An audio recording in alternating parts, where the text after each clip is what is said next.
Let's move on to the Los Angeles Rams, who were in a dogfight last night Sunday night against the Detroit Lions. A lot of people thought this game was going to be an easy dub for the Lions. No, Jared Goff did not look good. 18-28, 217, one touchdown, one interception. Montgomery 17-91 and one touchdown. Everybody probably thought Gibbs was going to go off. 11 for 40, one touchdown. He had a touchdown. Jameson Williams. Yeah. 5 catches, 121, one touchdown. This is what everybody had been waiting for. Amon-Ra St. Brown, surprisingly, 3 for 13.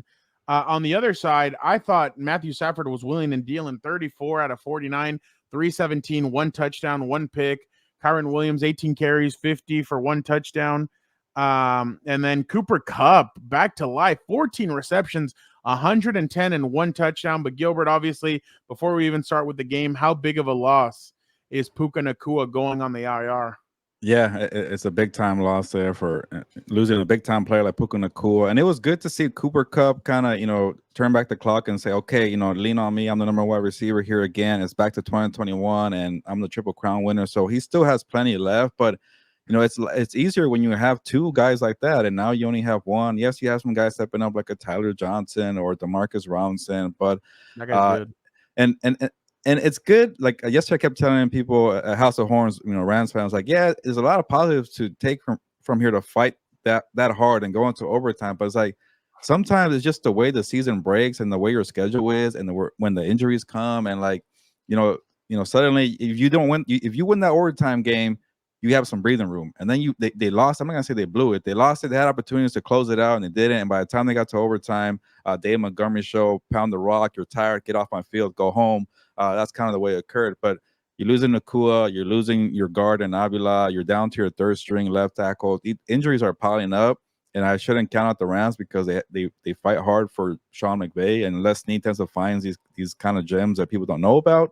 But now I have to go to Arizona, who was pretty pesky. I'll pat myself in the back for there. I had the Cardinals are holding down with 6.5 points there, so I got that a little pat there. But what did you go on to? And same thing for the Chargers, because they won that Raiders game. Now they go to Carolina. Maybe they go 2-0. It's just sometimes the way the schedule breaks, and we'll see how the Rams recover. But it's starting to feel a little urgency, not must win time, but a little urgency to get that win in Arizona, because these seem two teams that are pretty evenly matched when you consider the injuries. But yeah. I said a lot yesterday, Fernando. So if you have any thoughts, go ahead. I thought the Rams showed a lot of fight. I think their defensive line is a lot better than I think what most people thought. Man, if they could add Aaron Donald to this defensive line, it would truly be one of the best defensive lines in football, if not the best. Nothing really to say. I mean, the Rams did show a lot of fight. Cornerback is obviously a position that should be a little bit of a worry, but to see Amon-Ra, 3 catches, 13, you disrupted Jared Goff all night. He did not look good at all.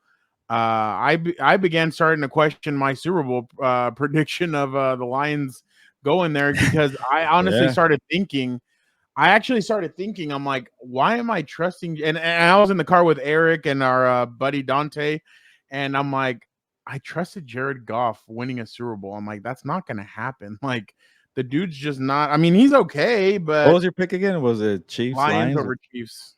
Okay. It's one game, but they were a little rusty, but it was tough when you see Jared Goff playing that way.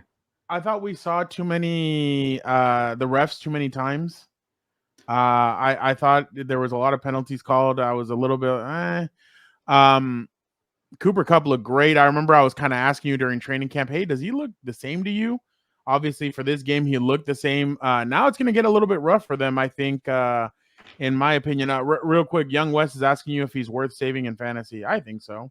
Yeah, he's going to miss 4 games, but if you definitely have an IR spot, I say you save on Young West. I think when he comes back, they're going to lean on him a little heavily. So why not? So I guess my only question is can the Rams hold on until Puka gets back? I think they have a lot of firepower. Man, I'll tell you one thing. The way he schemes is incredible. Like, there was one to Cooper Kupp that I saw. They had motion. Like, they even motioned him out. Cooper caught the ball and he walked into the end zone basically. Yeah, that touchdown, he was like a blur. Like he's not even a fast guy. It's like, where's he going? It's hard to keep it. Just that one subtle movement, it really throws defenses off, and that's pretty cool that they get that off. A lot of teams, it seems easy, just move guys up and down, but a lot of teams can't get that down because especially if you move illegal formations or you don't know your role, it gets too chaotic. They screw it up, but they seem to have it. That's good coaching. I thought I remember when I saw it first in like 2018 when Mahomes first came in, you saw a lot of that with what the Chiefs were doing. Herbert's first game, or Mahomes' first game was against the Chargers 2018. They were moving Tyreek Hill all over the field, and I'm like, what are they doing? And like you saw, because he was coming in motion, it was kind of like in the Canadian Football League when they get a running start and then they take off, and they already have that running start. So I think the way McVay kind of like.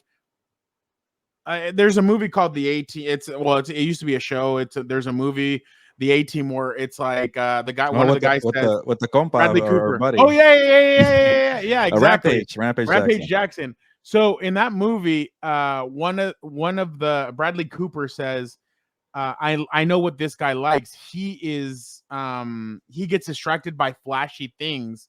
That's how a lot of these defenses are. They're like, oh wow, okay, Puka's going in motion. Yeah. They forget about Cooper, stuff like that. So it's just incredible what Sean McVay does. So I'm really impressed by that. But my question is, can they hang on with at Cardinals, 49ers come there, at Bears, and then the Packers come there? That's the 4 games that is it 4 games or 4 weeks? For Jordan Love? No. Oh, for Puka. Oh, for Puka. I want to say it's 4 weeks. So but they don't have the bye week in that stretch. Oh yeah, okay. So there you go. You're going at Cardinals, 49ers, at Bears, and then Packers come here. Which I mean, I guess they have a chance to split. You might get Malik Willis. They could.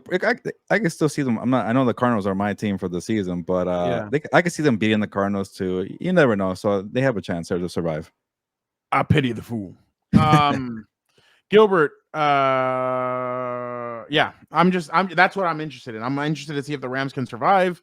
We'll see, but Cooper Kupp is going to have to go back to the old Cooper Kupp to see. But Demarcus Robinson, I think, is good. There's a lot of pass catchers on that team, and I think Matthew Stafford does a great job.